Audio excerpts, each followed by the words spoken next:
G'day guys, I must ask you a question. Do you get a weird buzzing noise when you're recording with the Rode Wireless Go 2 into a Sony camera such as the A7S3, A1 or Sony FX3? The noise I'm talking about sounds a little like this.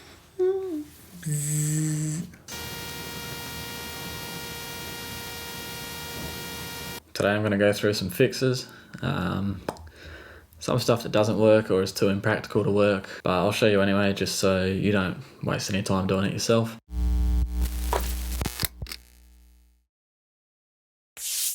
Now, in the interest of saving time, if you don't want to watch all the different methods that I go through, I can tell you that the best way to fix the problem is by lowering the gain in the camera, but you have to boost the gain on the Rode receiver quite high just to compensate for it. Don't get a lot of wiggle room, but it should be pretty safe without clipping. The other thing I found the best was actually a change of cable. Even with the receiver still mounted in the hot shoe, changing the cable to the cable that came with my Sony headphones, or adding an extension cable between the existing cable that comes with the Wireless Go 2 seemed to fix the issue. I did a lot of testing with things such as turning off Wi-Fi completely in the house, turning off just the 2.4 GHz channel, changing the Sony A1 to 5 GHz because the receivers work on 2.4 GHz channel, but none of that had any effect on anything. So you're safe enough leaving your home Wi-Fi on, your camera Wi-Fi on 2.4 GHz. You can even run a charging cable into your camera like I have done now. It has made no difference, any of that stuff. You can play around with different microphone cables. You could rely solely on the internal recording, which isn't the best. It kind of defeats the purpose because then you're syncing audio again.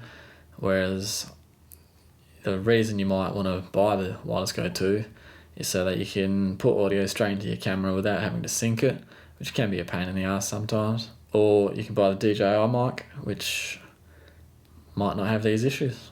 Generally speaking, the Rode cable that comes with the Wireless Go 2 was one of the worst performing, and I had better luck with Sony headphone cables and even a random cable that I just found in my drawer. Can't remember what it's from, might be a wireless shutter, but it worked better than the Rode cable. I still like the Wireless Go 2 system. I think it's very innovative. There's probably better mics out now like the DJI mic, but they had the advantage of learning from what Rode had already done, and they released their product a lot later. So the Wireless Go 2s work on 2.4 GHz. So we'll try things like turning off the home Wi-Fi, turning off devices, laptops, phones, lighting systems, anything else working on 2.4 GHz. We'll try a bunch of different cables, TRS and TRRS, and we're going to try moving the receiver away from the camera, and if that works we'll see how far away it has to go. We'll turn the internal camera gain down and we'll see at which point the buzzing sound stops, and we'll see if there's any fixes in Final Cut Pro. We'll also be testing it on my A7R3 and we'll see if we get the same result, or better, or worse. We'll also try some extra shielding on the cable using alfoil. This is a 30 meter roll of alfoil. I could have got away with 27.5, but they refused to sell me that. But I'm super excited to test this. This is Multix alfoil, more flex, less tear. New release, very recent. I'll have affiliate links down in the description. That's down there. That's down there. The description's down there. This is gonna revolutionise the alfoil industry, which has been stagnant for quite some time. At the moment, I'm filming through Rode VideoMic NTG. I've got an extension cable. This shotgun mic is hardwired. Should sound perfectly normal. Let's whack these on microphone. So this is going to be the base setting. I've got the Wireless Go 2 transmitter, the receiver mounted in the cold shoe. We're using the original cable. We've got the camera gain set to 10. We've got the receiver gain set to -12 dB. So this is the noise at this level. We're going to have the receiver in merged mode, and I've got internal recording on in the receiver. I'll use that as a backup track just in case there is too much buzzing. I'll just switch between the two and I'll show you which audio you're hearing at the time. So this is what this sounds like. Okay, this is another test. The only thing I've changed is that the receiver is now in split mode, and then I'll put it into dual mono in Final Cut Pro just to see if there's any difference between split and merged. So this is what this sounds like. For this test, I've put the pad on in the receiver. Shouldn't affect the transmitted signal into the camera itself. Should only affect this recording, but I just wanted to make sure that it doesn't make any difference. So this is what this sounds like. I've taken the receiver out of the cold shoe mount, and now it's just dangling full length of the original cable. It might be 100mm away from the camera. This is what this sounds like.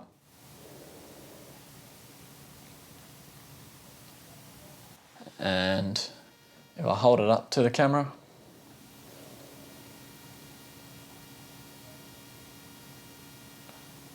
and down. Right, for this test, I've got the alfoil, like that. So I'm just going to wrap it up in alfoil on the internal recording at the moment, because obviously I've got the cable here. So I'll switch back to the receiver's recording after I've wrapped it and reinstalled it. Okay, now we've got that flat memory shaping cable wrapped in alfoil. It's back in the camera, in the receiver. Receiver's in the hot shoe. See what that sounds like.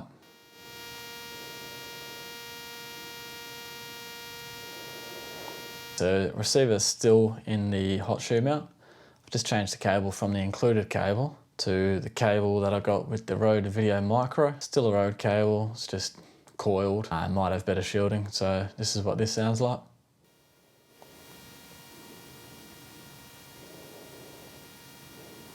But now we're using another cable from Rode. It was supplied with the Rode Video Mic NTG shotgun mic, which I've got here. It is a TRRS cable. It's got 2 rings instead of all the other cables so far have just been TRS with the 1 ring around them. And this is what this sounds like.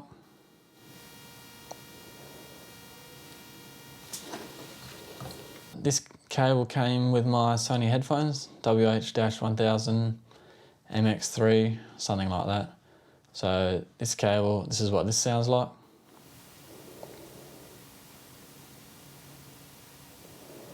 Okay, I'm just going to hold the receiver at full length and slowly bring it towards the camera and see if any buzzing comes into play.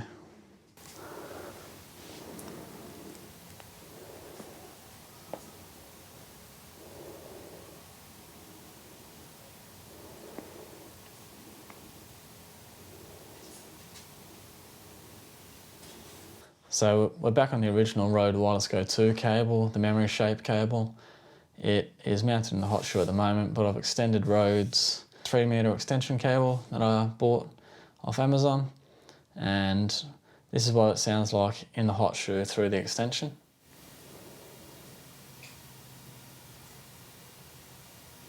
And now I'm going to take it out to full distance away from the camera and see what it sounds like.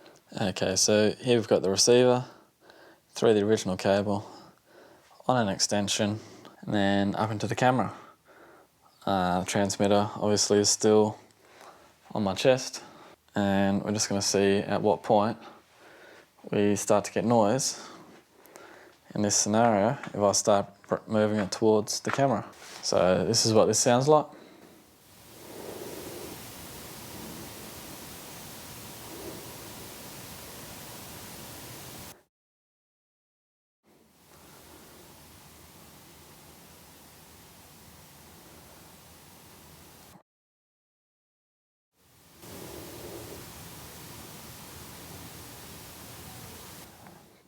Back on the camera.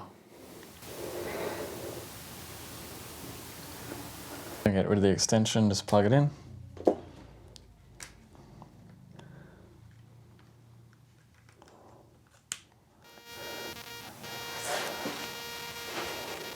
Next test, we're going to see if we can get rid of the noise that comes from possibly having the camera gain too high. Currently it's on 10 with the receiver at negative 12 decibels.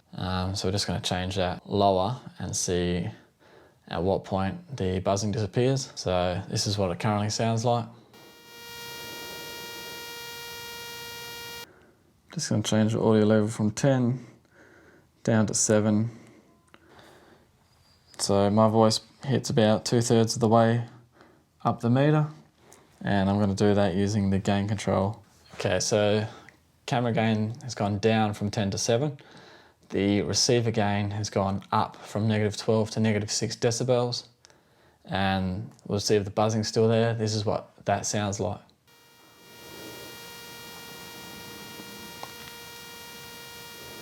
Alright, I'm going to repeat that process without filming it. You understand what's happening now. I'm going to drop the camera gain down, boost the receiver gain, and see what the results are. I've dropped the camera gain down to 4, just dropping it in stages of 3 at the moment. I've had to boost the receiver to -3.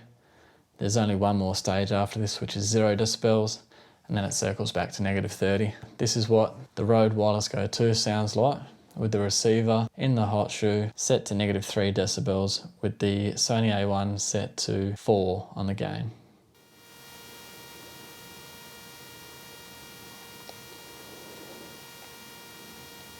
Alright, so I've got the camera gain set to 2. The Rode receiver is set to 0 decibels, which is as sensitive as it can get. So this is the final step. You can't go any further than this. This is what this sounds like.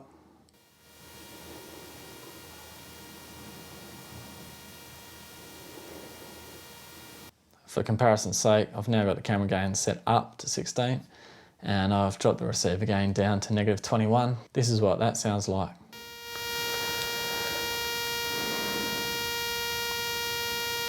I've moved the Wireless Go 2 into the A7 III. The camera gain set quite high to 15, just to prove a point, and the receiver is quite low at -27 decibels, which is the second lowest setting that it can be on. This is what it sounds like.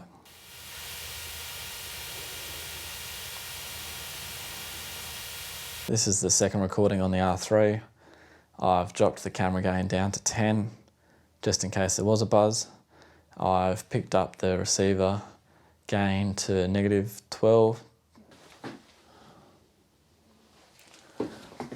Dyslexic. I've picked up the receiver gain to -21 decibels just to compensate. This is what that sounds like.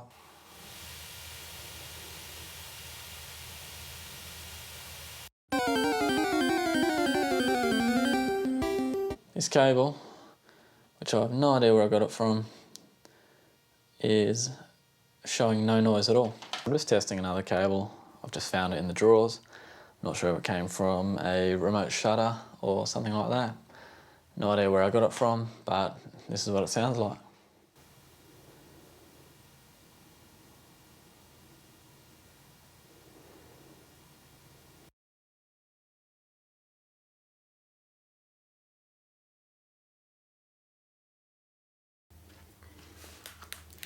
Alright guys, just editing the video.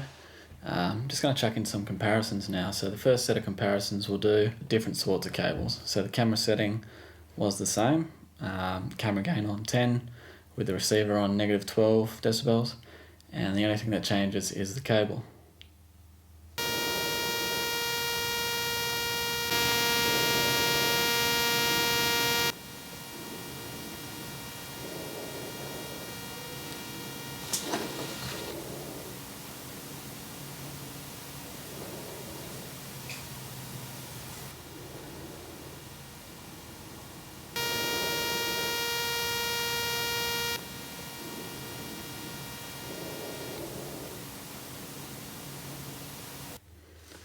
Okay, so you can tell there how much the cable makes a difference. If you're looking for a short cable, the Rode Video Micro cable is pretty good. You might be able to buy one off Amazon that's pretty similar. Yeah, it just seems the memory shaping flat cable is no good. So your more traditional style coiled cable seems to shield it a lot better. The next comparison we're going to set up is with the included cable for the Wireless Go 2, just in case that's all you've got. And we're just going to change the camera gain settings and the receiver settings to compensate, so we're hitting the same point on the audio meters, and once it's side by side it's night and day. And just remember that these are boosted very high, so we'll show an example in a second where they're at normal levels, and hopefully you won't be able to hear the buzz anyway.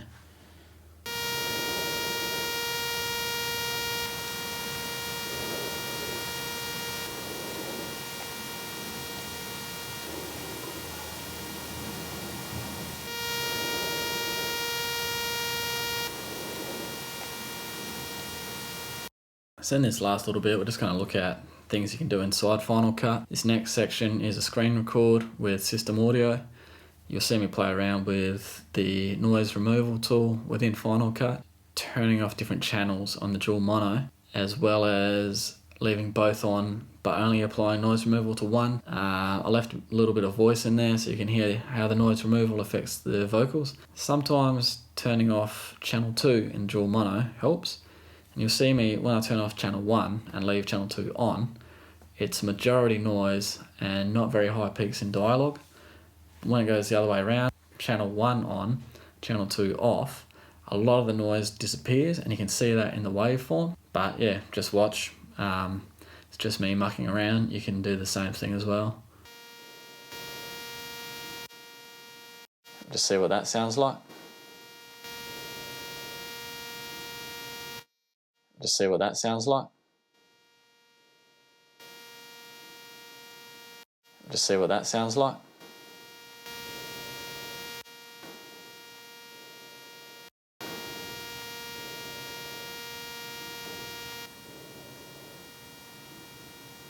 Just see what that sounds like.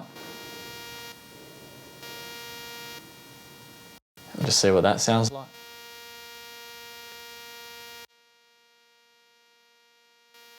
Just see what that sounds like. Just see what that sounds like. Just see what that sounds like.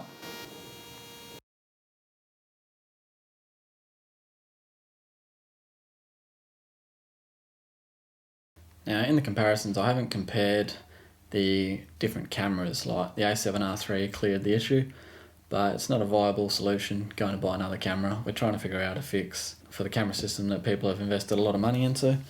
So you're not going to go out and buy another camera just to get better audio. You're more likely to buy another microphone system, but even that, I don't think you have to.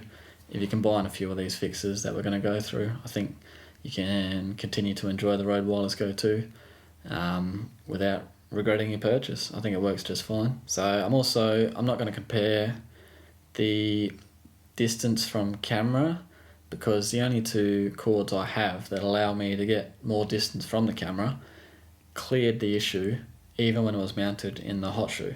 So the distance from camera was basically irrelevant because none of those cords had the issue in the first place. So we're not going to go through that. And another thing I'm not going to add to the comparison is using the original cable with the receiver dangling by the cable. I had some times where it did clear it, and then I had other times where it was just as bad. So I think it's a bit too hit and miss, it's not consistent. So I've just left that out completely. Now if you look at the example I did during the testing where I bumped the camera gain up to 16, it clearly shows that the camera gain is the main reason for the issue, with poor cable shielding probably being the second issue. So if you combine those things, as in lowering the gain and possibly changing cable, you come up with a pretty decent solution.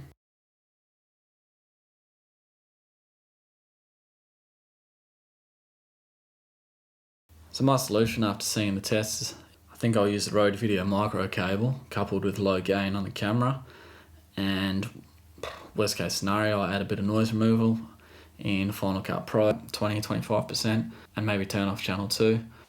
Alright guys, so after all that, this is just a test of what my solution will be, which is using the Rode Video micro cable, which gave better results.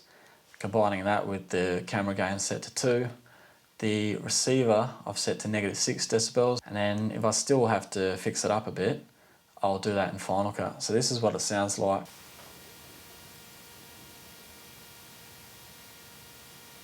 This is what it sounds like after a little bit of noise removal and turning off the noisier channel in Final Cut. This is what it sounds like not boosted.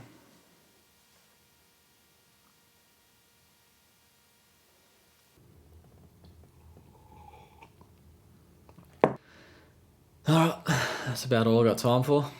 Hooroo. So that's useful for you. Useful for you. Oh. It's just a fart, don't worry. Yeah.